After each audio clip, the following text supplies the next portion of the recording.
Hai, Assalamualaikum warahmatullahi wabarakatuh dan salam sejahtera semua. Okey, bersama dengan Cikgu Fazlini Fazil. Okey, pada kali ini kita akan belajar bersama-sama modul 7.0 penyata kewangan milik kan tunggal tanpa pelarasan bahagian 1. Standard kandungan akaun perdagangan tanpa pelarasan.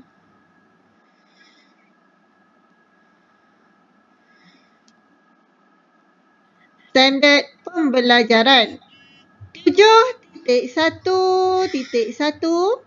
menerangkan tujuan penyediaan akaun perdagangan.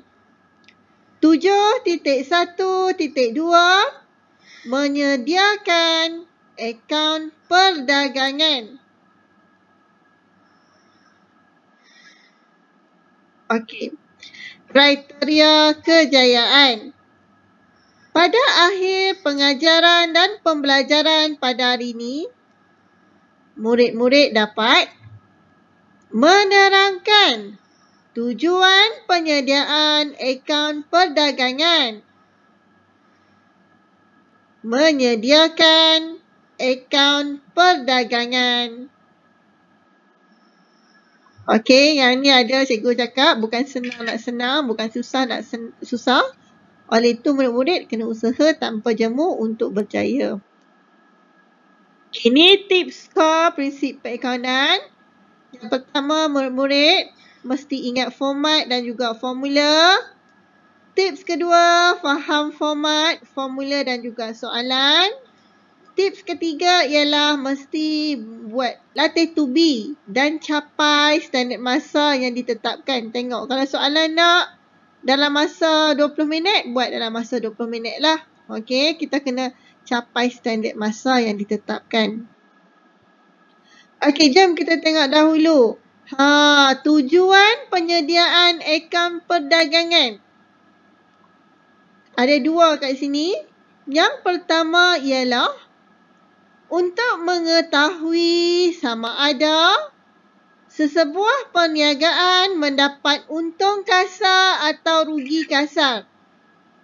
Cikgu ulang lagi sekali, tujuan penyediaan akaun perdagangan yang pertama ialah untuk mengetahui sama ada sesebuah perniagaan mendapat untung kasar atau rugi kasar. Okey, boleh murid? Murid? Okey, tengok pula tujuan yang kedua.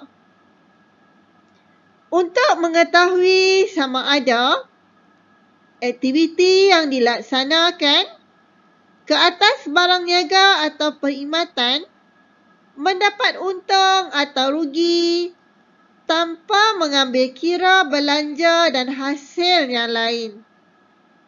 Okey, itu ialah tujuan penyediaan akaun perdagangan yang kedua.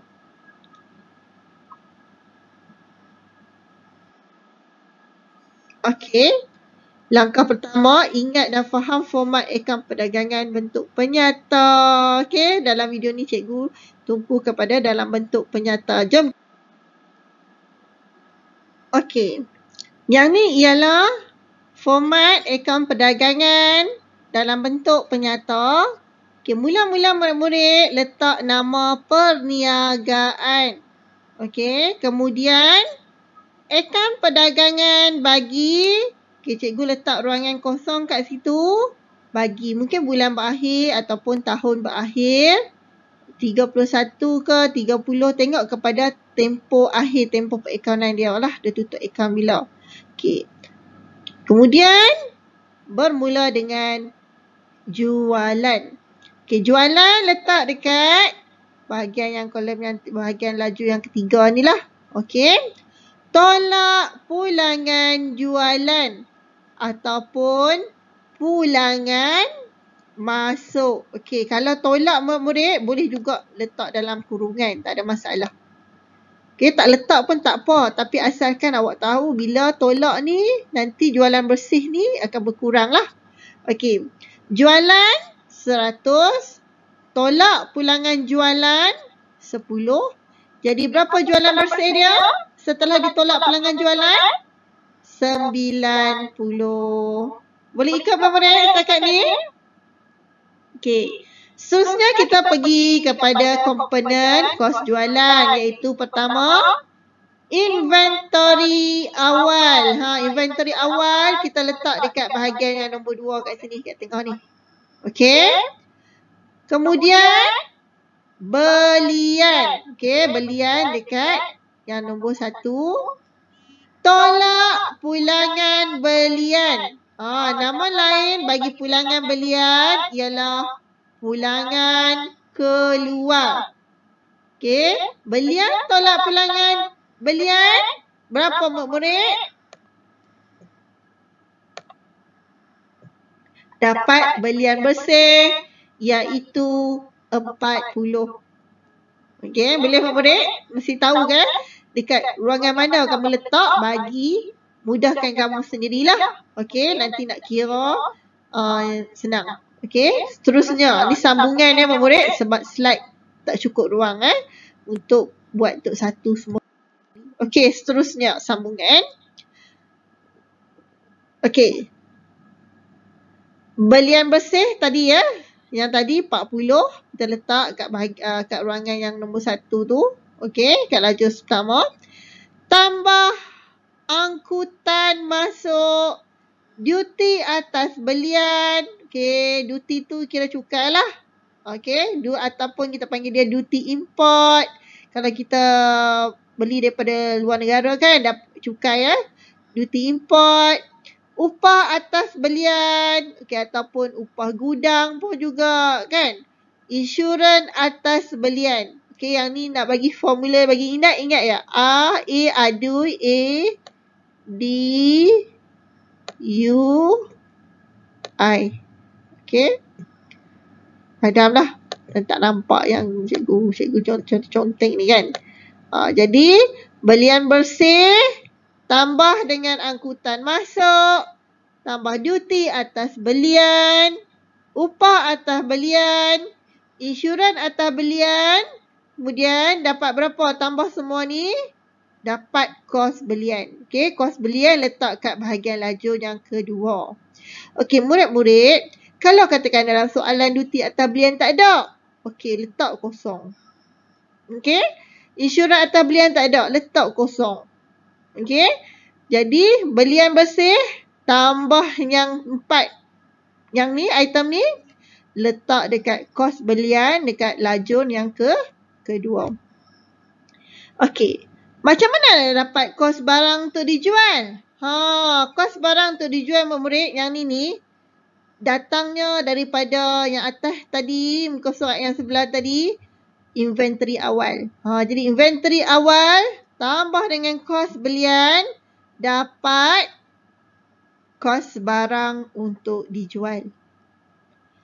Kemudian tolak inventory akhir, dapatlah kos jualan. Okey, kos jualan letak kat kolom lajur yang ketiga. Kemudian macam mana kita dapat untung kasar atau rugi kasar? Jualan bersih tolak kos jualan. Okey, jualan bersih dekat slide yang sebelum tadilah, awak boleh tengok balik yang sebelum tadi. Okey, jualan bersih tolak kos jualan. Kalaulah dapat positif, kira untung untung kasar. Okey, kalau bentuk negatif, kamu kira jualan bersih tolak dengan kos jualan, dapat rugi kasar. Okey. Seterusnya. Kita pergi kepada tahap yang pertama, contoh latih to be. Okey, kita tengok soalan ni. Imbangan duga pada 31 Disember 2019. Ni cikgu letak tahun betul 2019. Okey. Jualan 42,800. Pulangan jualan 800. Inventory 1 Januari 2019. Dia tak bagi tahu inventory awal ke akhir. Tengok. Kalau kita tutup pada 31 Disember 2019, kalau inventory 1 Januari tu inventory awal ke akhir? Pandai murid. Inventory awal. Okey, seterusnya. Belian. Kamu perasan letak belah debit tu belian. Pulangan belian 1,200. Duty atas belian 700. Upah atas belian 500. Ada maklumat tambahan. Tengok juga murid. Inventory pada 31 Disember 2019. Ringgit Malaysia 6,600. Anda dikehendaki menyediakan akaun perdagangan bagi tahun berakhir 31 Disember 2019. Jadi ada jawapan, contoh jawapan belah kanan. Buat macam tu. Okey. Tapi bagi soalan ni dia tak letak nama perniagaan. Jadi tak ada lah nama perniagaan kat atas tu. Terus kepada akaun perdagangan bagi tahun berakhir 31 Disember 2019. Okey, kita tengok. Jualan. Okey, sama-sama semak murid. Jualan 42,800. Betul tak? Betul. Dekat lajur yang ketiga ni. Pulangan jualan 800. Ada, betul. Okey. Jadi 42,800 tolak dengan 800. Berapa murid? 42,000. Okey, 42,000 betul.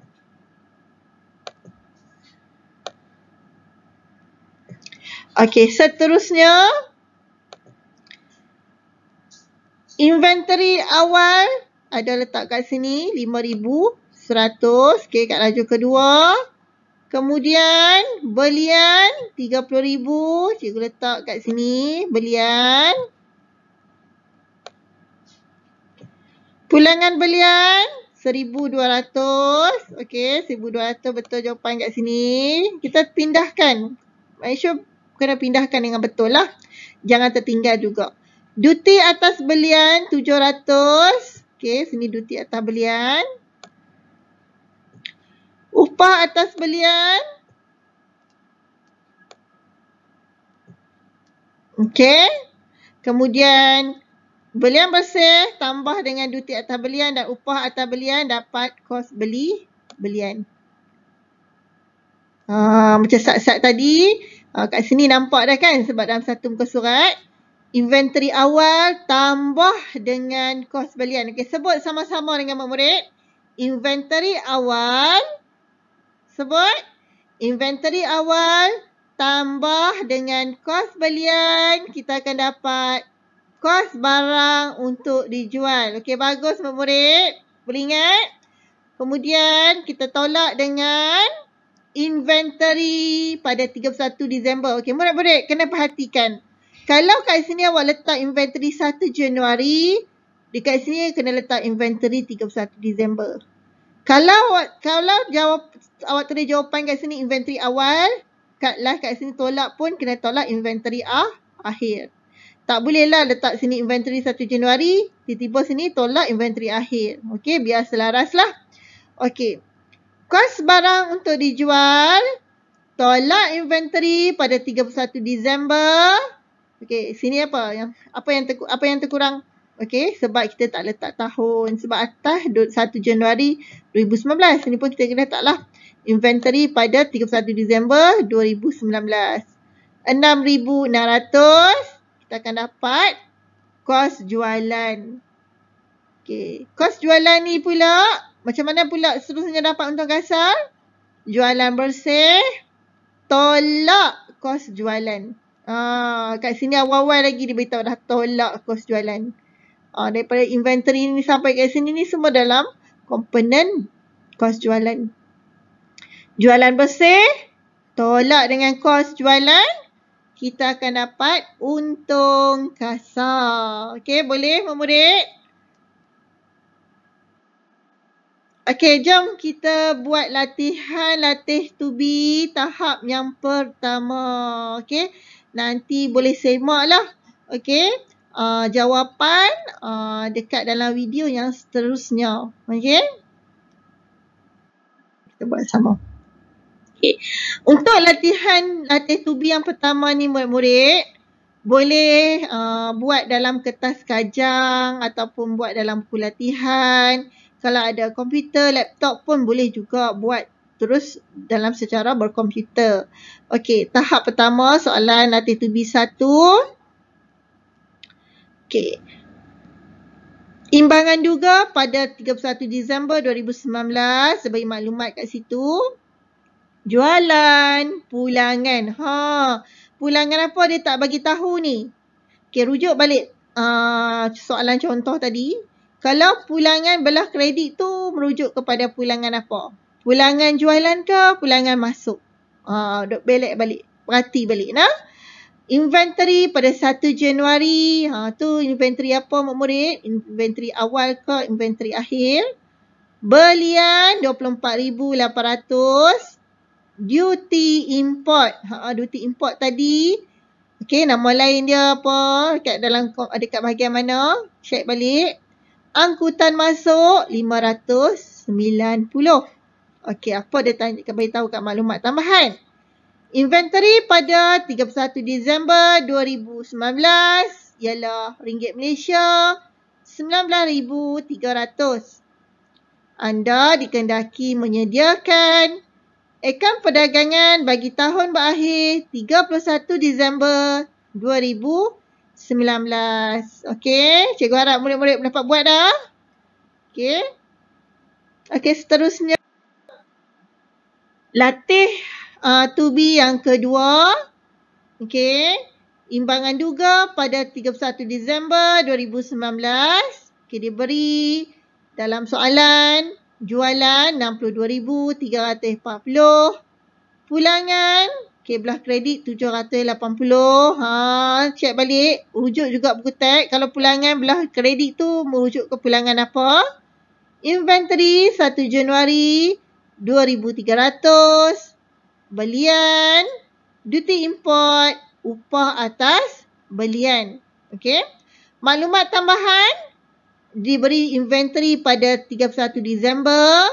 Okey, soalan dia tanya, anda dikehendaki menyediakan akaun perdagangan bagi tahun berakhir 31 Disember 2019.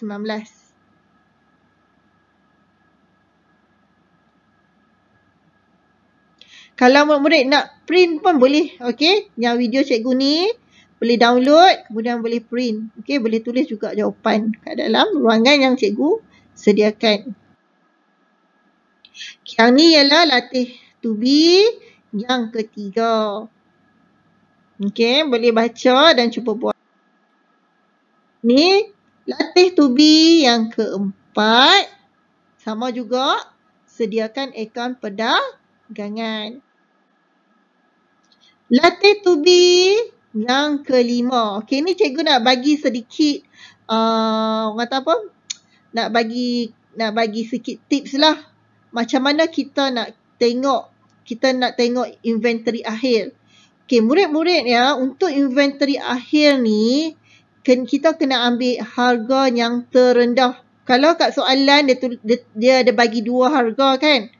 Contohlah, tak semua soalan. Okey, ada setengah soalan. Contoh soalan ni dia bagi harga kos dengan harga pasaran. Jadi kat yang mana satu yang kita nak ambil ya? Kita ambil nilai yang terendah. Okey, kalau kat sini dia ada dua barang niaga. Maksudnya dua inventory dia lah. Okey, jadi kena tambahkan nilai yang terendah. Okay, seterusnya, ini ialah latih to be yang keenam. Latih to be 7. Latih to be 8. Okey. Jangan putus asa dalam belajar. Semoga berjaya nak. Okey, berjumpa lagi dalam video seterusnya. Kena buat ya latih to be tadi. Murid-murid cikgu pandai, bagus kan? Murid-murid yang baik mendengar kata. Okey murid-murid. Semoga kita berjumpa lagi Jangan lupa tekan butang subscribe. Okey. Tekan butang subscribe tu percuma saja. Okey, tekan butang loceng untuk video yang akan datang, yang kamu tengok ya, ada kukut video lepas ni, insyaAllah ada video-video yang terbaru. Okey, kalau suka video ni, boleh tekan like, share dan boleh juga Okey, ni semua rujukan dan penghargaan. Cikgu juga ucapkan ribuan terima kasih kepada semua penulis buku teks prinsip perakaunan tingkatan 4 dan juga mentor cikgu iaitu Cikgu Muhammad Don Hadi atas bimbingan. Okey, semoga ilmu ni bermanfaat buat semua. Okey, baiklah murid-murid semua, semoga kita bertemu kembali. Selamat menonton, selamat membuat ulang kaji, selamat membuat latihan, semoga berjaya. Bye, jumpa lagi. Assalamualaikum warahmatullahi wabarakatuh.